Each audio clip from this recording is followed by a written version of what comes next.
Okay, this is just my list and my opinion, so just take it as it is. This might be a few parts, but I was thinking, like, on the NFL teams, like, what teams have, like, the explosive starter and a decent or kind of like, underrated maybe running back?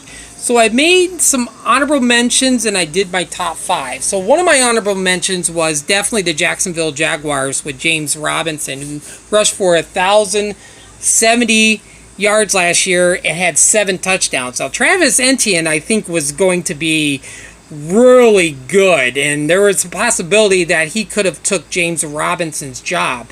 Now if he didn't get hurt, I think the Jacksonville Jaguars could have had a really dangerous running team. Now, also honorable mention, I picked the Chargers. I think they could have a triple threat. I like Joshua Kelly. I like Justin Jackson. Austin Eckler had 530 yards last year and 3 touchdowns. Plus, I think Austin Eckler got hurt a lot. Last year he was out for a while. Justin Jackson 270 but didn't have no touchdowns, and Joshua Kelly 354 and 2 touchdowns. So, but I feel like if all 3 of these guys can stay healthy, the Chargers might have a really dangerous running game. Another honorable mention, I picked my Bears.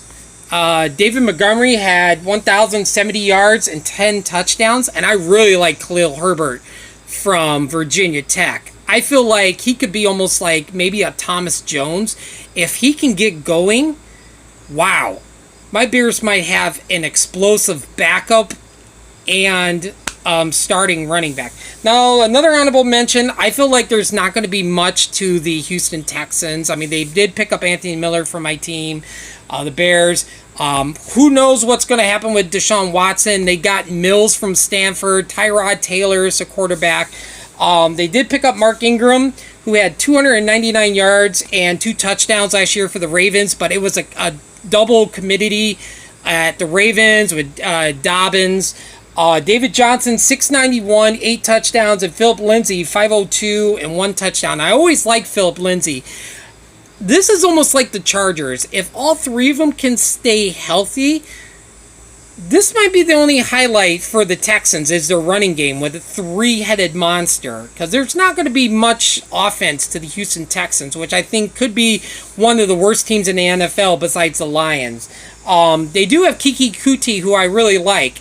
So, yeah, those are my honorable mentions for the running backs.